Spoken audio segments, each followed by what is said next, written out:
প্রস্তুত করলো, চামড়াটা ছিললো, এত কষ্ট করে বানাইলো, গোস্তগুলো সব নিয়ে বাসাতে উঠে যাবো আর তার কিছুই দিব না, কেমন হয়?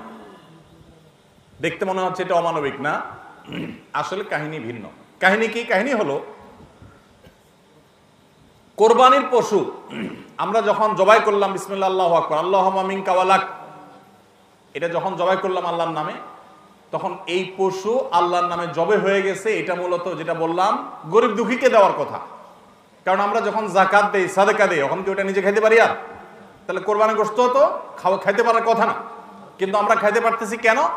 আল্লাহ তাআলা এই একটা আর্থিক ইবাদত আল্লাহ কবুল করেছেন। আমরা যখন সহিহ নিয়তে যদি করে থাকি আল্লাহ কবুল করে, এরপর বলেন ঠিক আছে তোমাকে দিলাম, তুমি খাও আমার তরফ থেকে, আল্লাহর তরফ থেকে এবার আমি খাই।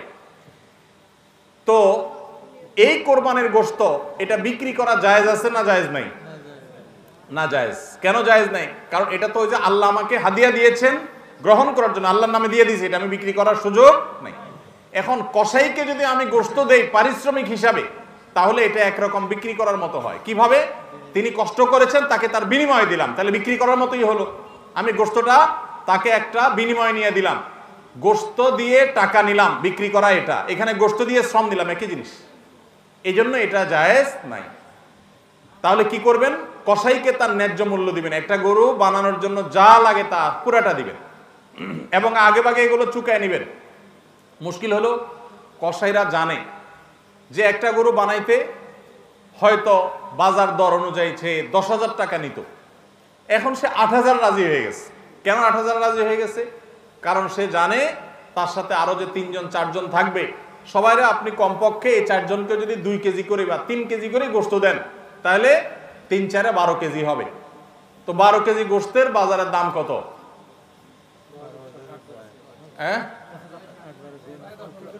তাহলে চিন্তা করবে সে যে আমার তো এই দিক দিয়ে 2,000 টাকা ছাড় দিলাম আর পাইলাম তার চাইতে আরো অনেক বেশি।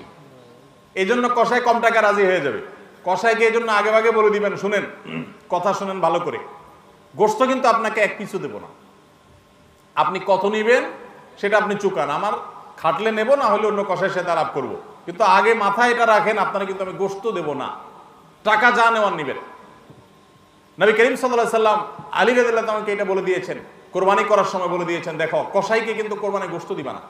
কোরবানির গোশত শুধু না, কোরবানির পশুর কোনো কিছু বিনিময় সে দিবা না, তাকে টাকা দিবা আলাদা, যত টাকা লাগে সেটা দিবা, গোশত দিবা না, তাহলে বিনিময় হয়ে যাবে, এটা জায়েজ হবে না, তোমার কোরবানি হবে না। এই জন্য ভাইরা এই জিনিসটা আমাদের সাবধান থাকতে হবে, কসাইকে কোরবানির গোশত বিনিময় হিসাবে দেওয়া যাবে না। হ্যাঁ, কসাই যদি গরিব হয় তাহলে সেক্ষেত্রে অন্য গরিবকে আপনি আধা কেজি করে দিচ্ছেন, কসাইরও আধা কেজি দিতে পারেন, অন্য গরিবকে 1 কেজি করে দিচ্ছেন, কসাইরও 1 কেজি দিতে পারেন, কিন্তু কসাই হিসাবে না।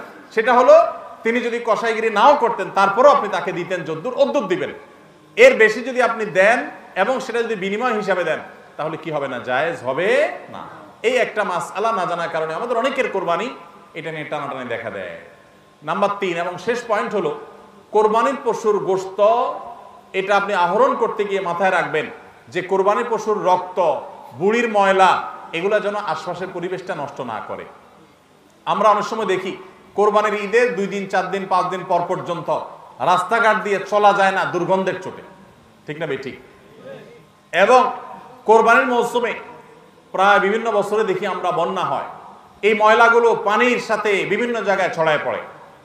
বিশেষ করে আমাদের বাইরে আশেপাশে রাস্তাঘাট দিয়ে পথচারীরা যখন চলে, আপনার কোরবানির পশুর দুর্গন্ধ, এটার ময়লা, রক্ত, এগুলো যদি আশপাশে পরিবেশ নষ্ট করে, মানুষের নাক ধরে, মানুষ অসুস্থ হয়, নানা রকমের রোগ তৈরি হয়, এখান থেকে নানা রকম রোগবালাই ছড়ায় এবং মানুষের কষ্টের কারণ হয়, তাহলে কোরবানি দিয়ে আপনি সওয়াবের পরিবর্তে গুনাহ হওয়ার আশঙ্কা আছে।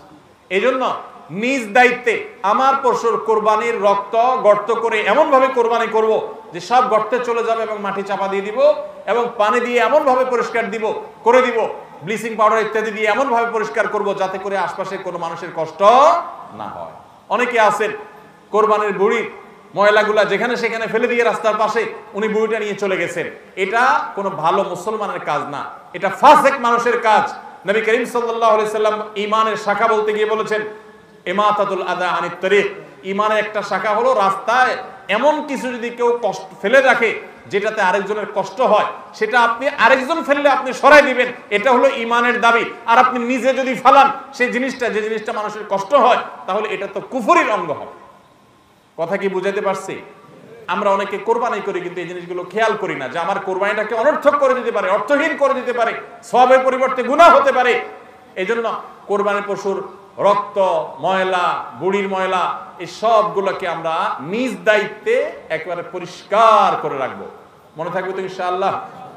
আল্লাহ তাআলা আমাদের সবাইকে কোরবানির এই ইবাদতকে আল্লাহকে সন্তুষ্ট করবার উদ্দেশ্যে খালেস এবং বিশুদ্ধ নিয়তে, সহি নিয়তে, এবং এই কোরবানিকে আল্লাহ তাআলা বিশুদ্ধ উপায়ে আমাদেরকে সবাইকে সম্পাদন করার তৌফিক দান করুন। আমাদের কোরবানির পশুর রক্ত বা পশুর কোনো কিছু দুর্গন্ধ বা কোনো কিছু, কোনো ময়লা যেন পরিবেশকে দূষিত না করে, মানুষের কষ্টের যেন কারণ না হয়। আল্লাহ তাআলা আমাদের সবাইকে সে বিষয়গুলোকে মেনে চলার তৌফিক দান করুন। কে কত ভালো কোরবানি করলেন, কে কত ভালো মুসলমান, দায়িত্বশীল মুসলমান, এটা বোঝা যাবে কোরবানির পর পশু যেখানে কোরবানি করেছেন আশেপাশে কোনো জায়গায় কতটা পরিষ্কার আছে না আছে, এটার উপরে। এটা হলো মিটার, এটা দিয়ে মাপা যাবে যে আপনি মুসলমান, ইসলাম কতটা বুঝছেন। শুধুমাত্র জবাই করলেন আর গোশত খাইলেন ইবাদত হয়ে গেল, এত সোজা না। আল মুসলিমু মান সালিম আল মুসলিমুনা মিন লিসানিহি ওয়া ইয়াদিহি, যার হাত মুখ দ্বারা অন্য মুসলমান নিরাপদ থাকে, সেই মুসলমান। আপনার জবাই করা পশুর রক্ত, এটার গন্ধ কয়দিন পরে ছড়াচ্ছে, শুকায় রক্ত গন্ধ বাইর হয়েছে, ময়লা আছে সেগুলোর গন্ধ বাইর হয়েছে, তা অন্য মানুষের কষ্ট হচ্ছে, আপনি মুসলমান হতে পারলেন না, আপনার এটা ইবাদত হলো না। এই জন্য এই একটা বিষয় মনে হতে পারে ছোট্ট বিষয়, এই ছোট্ট বিষয়টাই কিন্তু আমাদের ইবাদতকে নষ্ট করে দিতে পারে। আমরা সবাই খেয়াল করবো তো ইনশাআল্লাহ? আল্লাহ তাআলা আমাদের সবাইকে আমল করার তৌফিক দান করুন। জাযাকুমুল্লাহ।